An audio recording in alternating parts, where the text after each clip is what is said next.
warahmatullahi wabarakatuh. Perkenalkan, nama saya Herawati dengan NIM 202405010318. Baik, langsung saja saya akan mempresentasikan saya akan membahas beberapa materi tentang ekonomi mikro.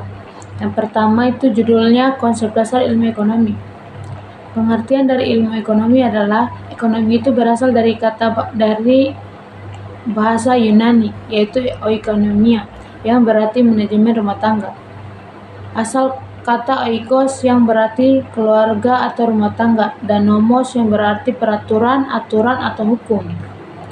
Sedangkan dalam Kamus Besar Bahasa Indonesia adalah suatu bidang yang disusun secara beristem menurut metode tertentu yang dapat digunakan untuk menerangkan gejala tertentu di bidang pengetahuan itu. Jadi, ilmu ekonomi seperti dikemukakan oleh Bapak Ilmu Ekonomi, Smith mendefinisikan ilmu ekonomi secara sistematis, mempelajari tingkah laku manusia dalam usahanya untuk mengalokasikan sumber-sumber daya yang terbatas dan mencapai tujuan. B. Ruang lingkup ilmu ekonomi. Ilmu ekonomi mikro. Ekonomi mikro mempelajari tentang bagaimana perilaku setiap individu yang dapat berperan sebagai konsumen, pekerja, investor, atau perilaku lain dari sebuah industri ekonomi. Ruang lingkup mikro. Ada beberapa ruang lingkup mikro. Yang pertama, interaksi di pasar barang. Kedua, perilaku penjual dan konsen. Ketiga, interaksi pasar faktor produksi. Keempat, teori nilai guna. Kelima, teori struktur pasar. Keenam, elastisitas harga. Ketujuh, elastisitas harga. Ketujuh, industri. Dan kedelapan, pasar input. Tujuan dari mikro adalah untuk memahami perilaku ekonomi individu dan entitas kecil dalam konteks pasar yang lebih kecil. Kedua, ilmu ekonomi makro. Ekonomi makro adalah suatu kajian khusus yang digunakan untuk mempelajari mekanisme kerja perekonomian secara keseluruhan. Ruang lingkup ekonomi mikro ada 3. Yang pertama, kebijakan fiskal. Kedua, kebijakan moneter. Ketiga, kebijakan pertumbuhan. Tujuan dari makro tersendiri ini adalah tujuan utama ekonomi makro adalah untuk memahami dan menganalisis bagaimana sebagai aspek ini terinteraksi dan saling memengaruhi dalam skala besar. C. Teori ilmu ekonomi mikro dan makro. Teori ekonomi mikro adalah cabang ilmu ekonomi yang mempelajari tentang perilaku individu, rumah tangga, dan perusahaan dalam mengambil keputusan ekonomi. B. Teori ekonomi makro. Ekonomi makro adalah cabang ilmu ekonomi yang mempelajari perekonomian secara keseluruhan. D. Aspek-aspek dasar ilmu ekonomi. Yang pertama, kepemilikan dan distribusi kekayaan. Kepemilikan atau kepunyaan adalah kekuasaan yang didukung secara sosial untuk memegang kendali terhadap sesuatu yang memiliki secara eksklusif dan menggunakannya untuk tujuan pribadi. B. Pengelolaan sumber daya. Pengelolaan sumber daya merupakan proses yang kompleks dan beragam, tergantung pada jenis sumber daya yang dikelola. Materi kedua judulnya tentang teori permintaan, penawaran, dan keseimbangan pasar. Teori permintaan dan kurva permintaan. Teori permintaan menerangkan tentang ciri hubungan antara jumlah permintaan dan harga. Beberapa penentu permintaan. Yang pertama, harga barang itu sendiri. Kedua, harga barang lain yang berkaitan erat dengan barang tersebut. Ketiga, pendapatan rumah tangga dan pendapatan rata-rata masyarakat. Keempat, corak distribusi pendapatan dalam masyarakat. Kelima, cara rasa masyarakat. Keenam, jumlah penduduk. Ketujuh, ramalan mengenai keadaan di masa yang akan datang. B. Harga dan permintaan. Dalam hukum permintaan dijelaskan sifat hubungan antara permintaan suatu barang dengan tingkat harganya. Sebaliknya, semakin tinggi harga suatu barang, maka semakin sedikit permintaan terhadap barang tersebut. C. Daftar permintaan. Daftar permintaan adalah suatu tabel yang memberi gambaran dalam angka-angka tentang hubungan antara harga dengan jumlah yang diminta masyarakat. D. Kurva permintaan. Kurva permintaan dapat didefinisikan sebagai suatu kurva yang menggambarkan sifat hubungan antara harga suatu barang tertentu dengan jumlah barang tersebut yang diminta para pembeli. Faktor-faktor yang mempengaruhi permintaan. Yang pertama, selera. Kedua, pendapatan konsumen. Ketiga, harga barang jasa pengganti atau pelengkap. Keempat, intensitas kebutuhan konsumen. B. Teori penawaran dan kurva penawaran. Penawaran adalah jumlah barang jasa yang dijual pada berbagai tingkat harga pada waktu dan tempat tertentu. A. Penentu penawaran. Yang pertama, harga barang itu sendiri. Kedua, harga barang-barang lain. Ketiga, biaya produksi. Keempat, tujuan-tujuan operasi perusahaan tersebut. Kelima, tingkat teknologi yang digunakan. Keenam, musim, dan lain-lain. B. Ciri hubungan antara harga, penawaran, dan hukum penawaran. Harga suatu barang merupakan faktor penting dalam menentukan penawaran. Teori penawaran menekankan hubungan antara tingkat harga dan jumlah barang yang ditawarkan. Hukum penawaran menyatakan bahwa semakin tinggi harga, semakin banyak barang yang ditawarkan, dan sebaliknya, semakin rendah harga, semakin sedikit barang yang ditawarkan. C. Daftar penawaran. Gambaran yang menunjukkan jumlah penawaran pada berbagai tingkat harga dinamakan daftar penawaran.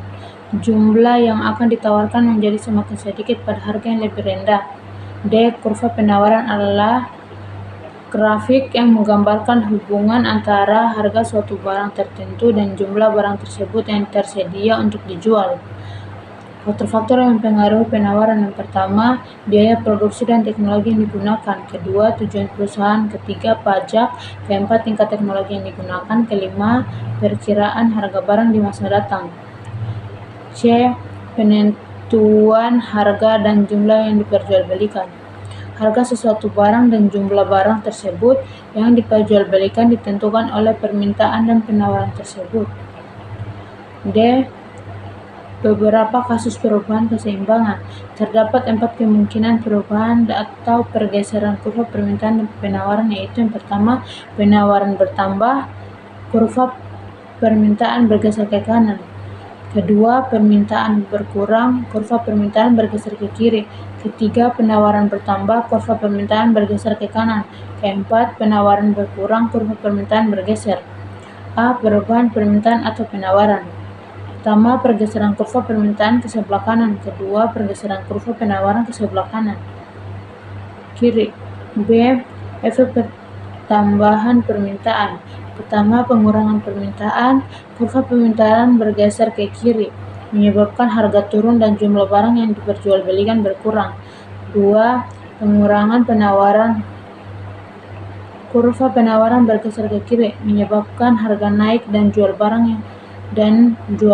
yang diperjualbelikan berkurang.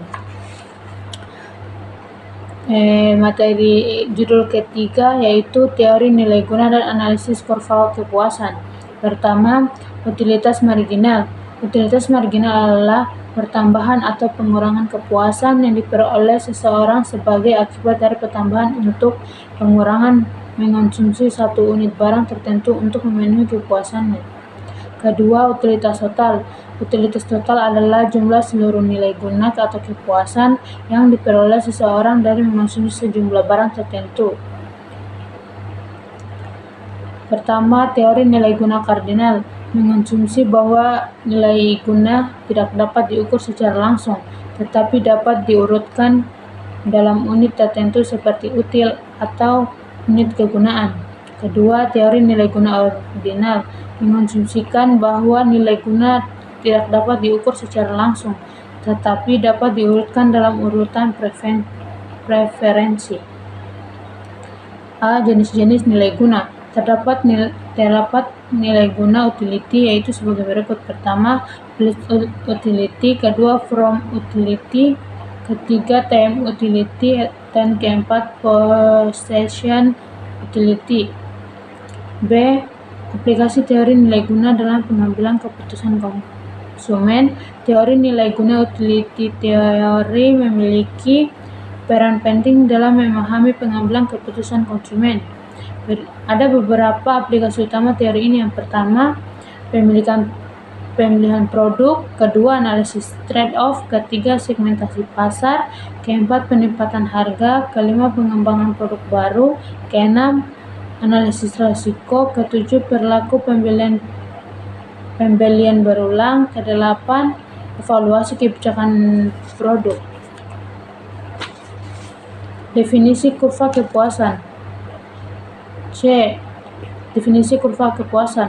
Kurva kepuasan atau sering disebut kurva indiferensi dalam konteks ekonomi mikro adalah alat grafis yang digunakan untuk menggambarkan preferensi konsumen terhadap dua barang atau lebih.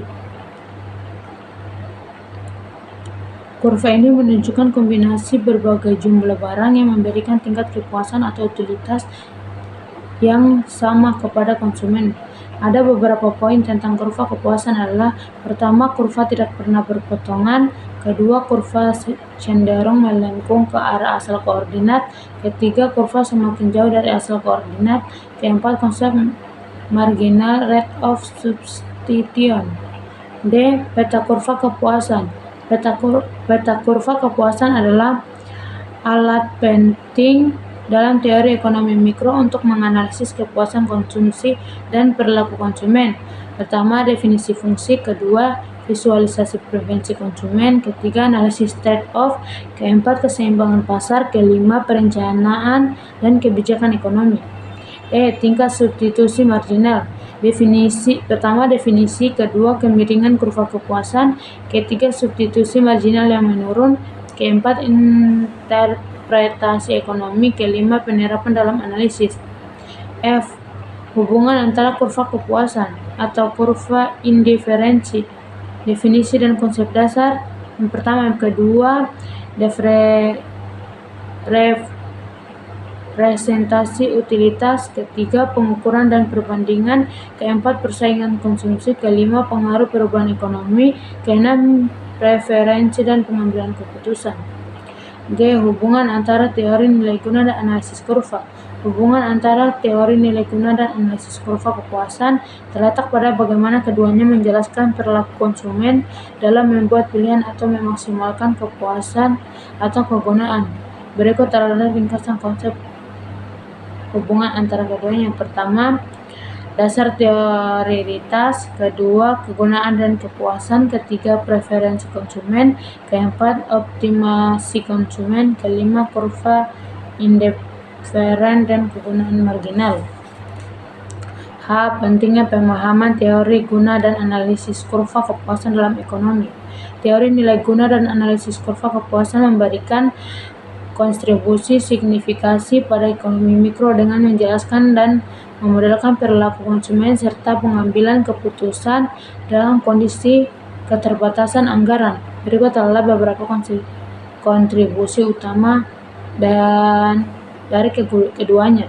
Pertama, pemahaman perilaku konsumen; kedua, modelisasi pengambilan keputusan; ketiga, penerapan pada kebijakan ekonomi; keempat, pengembangan konsep ekonomi lainnya; kelima, analisis pengaruh harga dan anggaran. Baik, langsung aja judul keempat tentang teori produksi dan biaya produksi. Teori produksi adalah studi tentang produksi atau proses ekonomi untuk mengubah faktor produksi input menjadi hasil produksi output.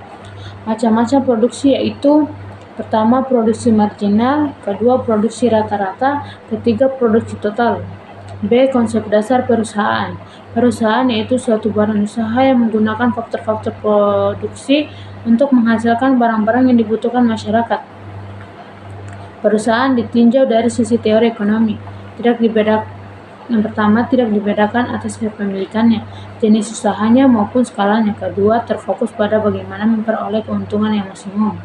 Tujuan dari perusahaan yaitu: yang pertama, memenuhi kebutuhan masyarakat umum; kedua, meningkatkan volume penjualan; ketiga, menjaga stabilitas politik. Perusahaan memiliki fungsi utama, yaitu yang pertama memproduksi macam dan sejumlah barang dan jasa, kedua sebagai perantara bahan baku bagi individu maupun perusahaan lainnya, baik untuk digunakan langsung atau sebagai bahan dasar setengah jadi, ketiga hubungan yang saling memanfaatkan dan menguntungkan antara perusahaan dengan pemiliknya, antara pemilik modal dan memerlukan modal, keempat sebagai lembaga yang memanfaatkan dan memberikan kompensasi kepada faktor-faktor produksi yang digunakan. Kelima, perusahaan biasanya berintikan orang-orang yang dapat memproduksi barang secara lebih ekonomis. C. Fungsi produksi dan kurva produksi.